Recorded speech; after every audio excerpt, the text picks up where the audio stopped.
Vocês viram que nos últimos dias o Fernando Henrique Cardoso declarou apoio ao Lula. De modo velado, né? Bem estilo tucano.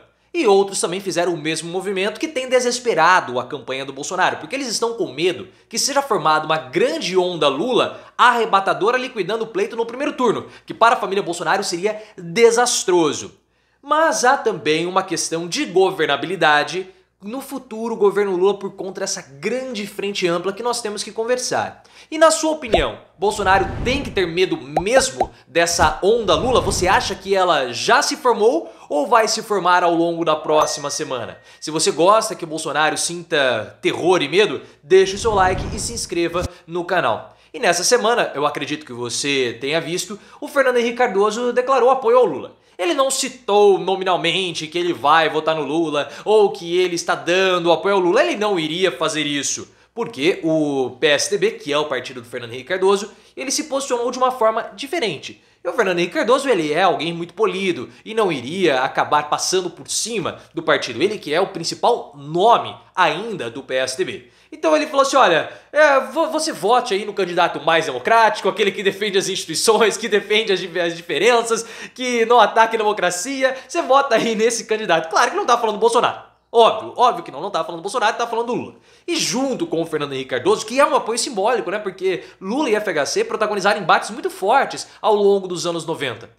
O PT também tentou outros nomes do PSDB, o José Serra, o Aloysio Nunes, o José Aníbal e vários nomes que acabaram depois vindo para o PT, apoiando o Lula, né? Mostrando que o Lula conseguiu pelo menos uma partezinha aí de apoio da centro-direita, o que preocupa e muito o Bolsonaro e principalmente a campanha do Bolsonaro.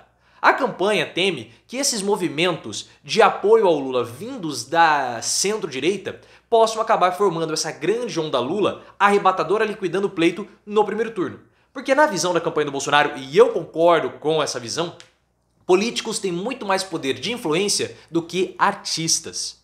Porque nós vimos que quando a Anitta declarou apoio ao Lula, as intenções de votos ao Lula não melhoraram. Que quando os artistas começaram a declarar apoio ao Lula, as intenções de votos também não melhoraram. Mas quando partidos e quando figuras políticas começaram a declarar apoio a Lula, formando essa frente ampla, aí sim as intenções de votos do Lula começaram a mudar. Porque políticos têm mais influência do que artistas na hora de decidir um pleito, na hora de decidir um voto. E vocês sabem muito bem que o objetivo de Bolsonaro não é vencer. Porque ele sabe já há meses que ele perdeu. Nós falamos que o Bolsonaro jogou a toalha há muito tempo. Talvez em junho e julho. Vou deixar o link aqui no card do primeiro vídeo que eu falei isso. O objetivo do Bolsonaro é perder de pouco. Porque se ele perder de pouco, uma diferença no segundo turno ali na casa de menos de 10%, ele vai poder questionar o resultado do pleito. Não para melar o pleito, não para dar golpe, mas para falar que ele é um perseguido político. Porque o objetivo hoje do Bolsonaro não é ser presidente, mas escapar da prisão. Tanto que Flávio e Carluccio estão mais ou menos rompidos porque eles têm ali posições diferentes com relação ao pós-derrota do Bolsonaro e como o presidente deve enfrentar essa situação para não ser preso. Também já expliquei tudo, link aqui no card. E o que você acha desse panorama? Você sente que essa onda Lula está sendo formada para a vitória no primeiro turno? Coloque nos comentários e também se inscreva no canal. E o Lula, ele teve essa visão, podemos colocar assim, ou essa ideia de formar essa grande frente ampla. Porque essa frente ampla que foi muito discutida, muito falada, que seria formada pela terceira via, acabou sendo formada justamente pelo Lula, quando ele trouxe o Geraldo Alckmin para ser o seu vice. Um movimento que surpreendeu a todos, que começou a ser costurado em meados do segundo semestre do ano passado. Dois adversários históricos acabaram se unindo para enfrentar o Bolsonaro. Porque o objetivo do Lula, pessoal, é ter a reconstrução do país. É isso que ele quer fazer. O Lula, ele quer trazer o Alckmin para ter uma reconstrução institucional e também republicana, apaziguando os ânimos políticos, colocando o país novamente nos trilhos e dissipando o bolsonarismo, que isso é mais importante ainda, a um nível pré-Bolsonaro, porque o bolsonarismo sempre existiu, mas não tinha esse nome. Eram pessoas que votavam no PSDB, eram pessoas que votavam no Maluf, mas quando o Bolsonaro surgiu, ele cristalizou ou aglutinou todas essas pessoas em torno da sua figura. E aí ele conseguiu criar esse movimento chamado bolsonarismo. E o Lula teme que essa oposição continue em 2023 ou nos próximos anos. Então o Lula quer devolver o país àquela polarização, eu detesto esse termo, mas vamos usar PT e PSDB, porque é uma polarização política e não uma polarização estúpida, porque os bolsonaristas eles não pensam com a cabeça, na verdade eles não pensam. Então Lula quer dissipar os bolsonaristas para evitar que eles fiquem aglutinados em torno de um único candidato, porque isso é muito perigoso. E o Lula tem conseguido esses apoios no primeiro turno, só que isso provoca uma dificuldade, porque nessa semana nós vimos Fernando Henrique Cardoso, Henrique Meirelles e outras figuras mais apoiando o Lula no primeiro turno. E isso é muito simbólico, porque no segundo turno, quando um candidato apoia o outro no segundo turno, significa que eles estão querendo adotar um pragmatismo para evitar um mal maior.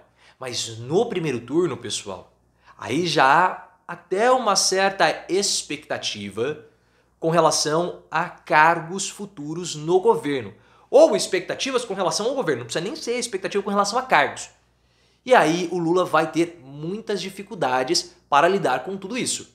Claro que o Lula tem habilidade política, ele se vangloria de saber conversar com todo mundo. O Ratinho falou, Lula, você encanta, né? Você é um encantador. Mas a habilidade vai ter que ser grande, porque essa frente ampla também traz expectativas.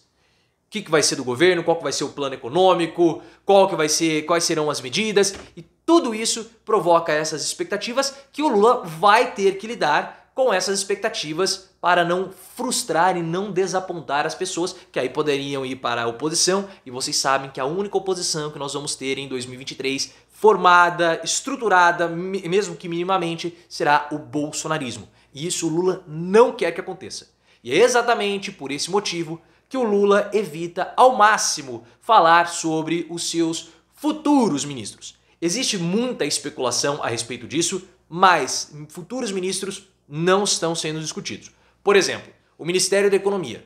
Já foram especulados o nome do Alckmin, já foi especulado também o nome do Fernando Haddad, caso ele perca o pleito em São Paulo, mas muito está sendo discutido nos bastidores, especulado, mas o Lula, ele próprio, não fala absolutamente nada. Outro nome que foi especulado também para o Ministério da Saúde foi o Davi Uip. Davi Uip, que foi secretário de saúde em São Paulo, no governo João Dória, enfrentou a pandemia, então é um outro nome que também está sendo especulado. O que o Lula apenas disse a respeito dos ministérios, que ele quer pessoas com caráter técnico, caráter político, e a equipe formada por caráter técnico, mas ele mesmo quer pessoas políticas. E existem aí algumas sinalizações também para o mercado, com manutenções. Uma dessas manutenções seria a manutenção do Roberto Campos Neto como presidente do Banco Central. Mostrando que, olha, eu vou respeitar aqui e acolá um pouco o que está sendo falado, o que o mercado financeiro